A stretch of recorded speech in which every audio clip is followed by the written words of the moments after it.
Good day everyone, we are the Group 3 and we are here to present the manipulative media and information. Introduction to manipulative media and information. Media and other information providers plays a central role in information and communication process. The connection between technological advances and people's connectivity created a huge impact on the lives of today's generation. And also, manipulative media in the context of education are physical tools of teaching, engaging students visually with objects such as coins, blocks, puzzle, markers, and etc. Narito naman po ang mga uri or types ng manipulative media. Traditional media and visual and digital manipulative media. So dito muna tayo sa traditional manipulative media. Traditional manipulative media is actually being used in certain school wherein they use different materials that the students can use to have a hands-on experience regarding the lessons. So ito naman yung traditional media, manipulative media, ito naman yung mga bagay na hands-on experience o physical na nagagamit o na-experience ng isang estudyante. So, ang halimbawa nito ay ang paggamit ng calculator. So, kapag ang isang estudyante ay nahihirapan doon sa lesson nila sa subject na mathematics, maaari siyang gumamit ng calculator upang mas magkaroon pa siya ng kaalaman o masolusyonan yung problem o masagot niya yung problem doon sa mathematics o magkaroon din siya ng kaalaman regarding sa lesson ng mathematics. So, ang calculator pa sa example of traditional manipulative media dahil hands-on experience po siya and physical na experience o nagagamit ng isang student. Virtual and digital manipulative media. With the dawn of the digital age, education shall keep up with the interests of 21st century learners. And in order to do so, education have been merged with technology in such a way that students can learn more with the aid of these devices. So sa virtual digital device manipulative media naman ay nagkakaroon tayo ng knowledge by digital devices. Dahil po halos po ng nasa traditional devices ay traditional manipulative media ay naka-input na po sa virtual or digital manipulative media. Kasi halimbawa po ang calculator ay naka-input na rin po dito sa mga mobile devices sa cellphone, mga puzzles, mga blocks, pwede rin po tayo gumamit nito sa mga digital devices. These are some of advantages and disadvantages of traditional manipulative media. Advantages: hands-on learning, increased confidence and motivation for learning, opportunity of collaboration, multisensory, vibration in learning. Disadvantages: not available for everyone. Disinterest on discussion type learning. Expensive. Advantages of virtual and digital manipulative media: hands-on learning, increased confidence and motivation for learning, plenty of resources, engaging, attention grabber, flexible and easy access, no cleanup needed. Disadvantages of virtual and digital manipulative media: not available for everyone, distraction, depends on them. Motion media is one of the recognized means in sending valuable information with attractive and interesting features. Information becomes easily accessible to target audience. Motion media promotes interaction between media producer and its consumer. Furthermore, information becomes meaningful if connection is built. This concept will be introduced in manipulative interactive media information. What is manipulative or interactive media? Manipulating media. Manipulating media is a context of education that are physical tools of teaching engaging students visually with objects such as coins, blocks, puzzles, markers, etc. Interactive media. Interactive media is a method of communication in which the program's output depend on the user inputs, and the user inputs in turn affect the program's output. Interactive media engage the user and interact with him or her in a way that non-interactive media do not. Website and video games are two common types of interactive media. Interactive website refers to an internet page that uses different kinds of software to create an interaction between user and its content. Interactivity refers to the communication process that takes place between humans and computer software. The most constant form of interactivity is typically found in games, which needs a continuous form of interactivity with the gamer. Interactivities in this area allow learners to interact with the course in terms of action and or thinking. Interactive media platforms include the following. Mobile apps. A software application developed specially for use on small wireless computing devices such as smartphones and tablets rather than desktop or laptop computers. Mobile apps are programs designed to be used on mobile devices such as smartphones and tablets. These are applications that can be installed and used on your mobile device for various purposes, including social networking, gaming, health, social business, and many others. Mobile apps are obtained through digital stores such as App Store for iPhones and iPads and the Google Play Store for Android devices. You can either pay or download free mobile apps depending on the type and purpose. Through mobile apps, you can play games, connect with your friends on social media, read news, listen to music, watch video, read books or articles, monitor your health, pay bills online, and more. Mobile apps can be used in various ways depending on your needs, such as creating documents, editing phones, and even ordering food online. 3D TV, a television display technology that enables a three-dimensional effect so that viewers perceive that an image has depth as well as light and with similar to objects in the real world.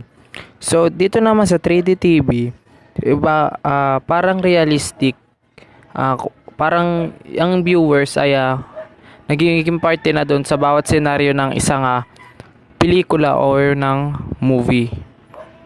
So dahil sa technology na ito ay may experience mo ang mga realistics na mga scenes doon sa isang movie, similar to objects in the real world. Video game, a game played by electronically manipulating image produced by a computer program on the television screen or other display screen. Multiplayer games allow two or more players to play with one another or play together. Video games introducing new ways for people to interact with their games and games consoles. In the early years of video games, interactivity involved hitting a button and the on-screen character will react to the button's command. Players use controllers to respond to visual and sound cues on the screen that are generated by a computer program. Role-playing games, RPG, a game in which players assume the roles of character in a fictional setting. Player takes the responsibility for acting out these roles within a narrative, either through literal acting or through a process of structured decision-making or character development. The example of role-play games are Stardew Valley and Elder Scrolls. Role-player allow participant to interact with other people to manage situation. Sa mga larong binanggit ko, nagkakaroon ng interaction between players and character of the game, kung saan tayo ang nagpapatakbo ng buhay ng ating mga karakter.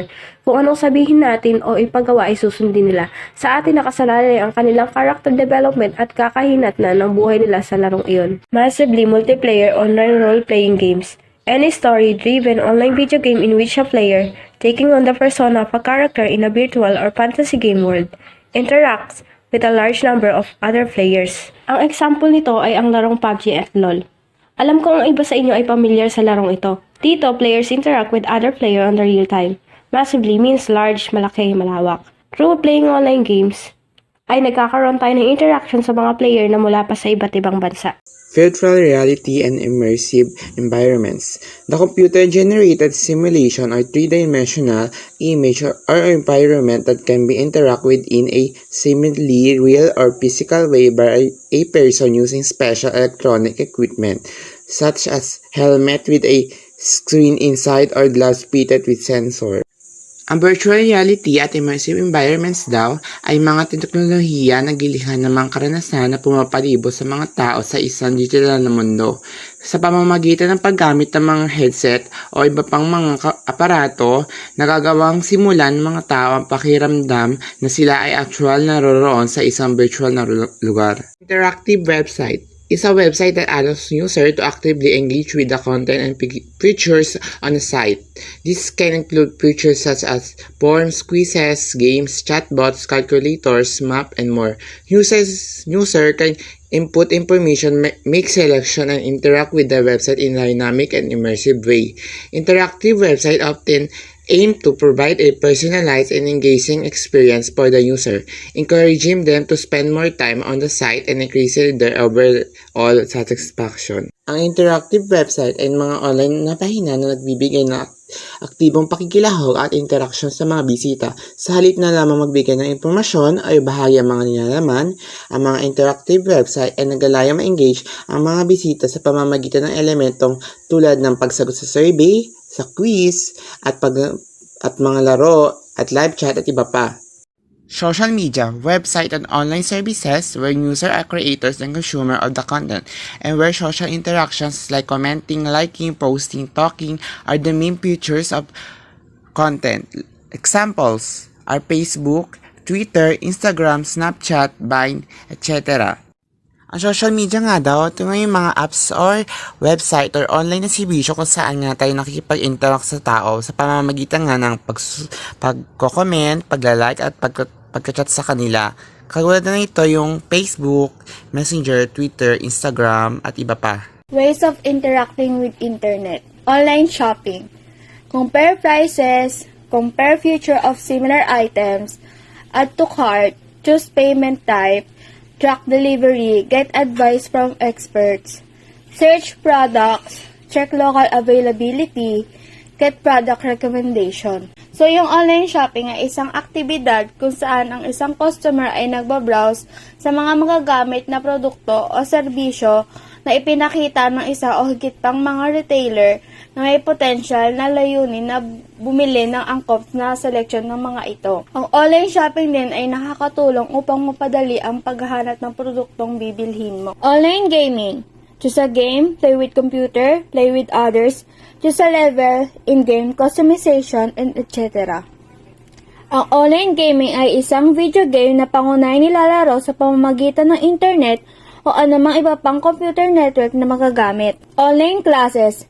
Interact with content, interact with instructors, interact with classmates. Ang online classes ay isang karaniwang isinasagawa sa pamamagitan ng isang sistema ng pamamahala ng pag-aaral, na kung saan maaaring tignan ng mga mag-aaral ang mga kanilang topic na pag-aaralan. Chat, group chat, search groups, search friends, translate language. Ang chat ay isa sa mga paraan ng pakikipagkomunikasyon sa iba't ibang tao na ginagamitan ng internet. News and information, exchange information, give reaction, news on demand, monitor views.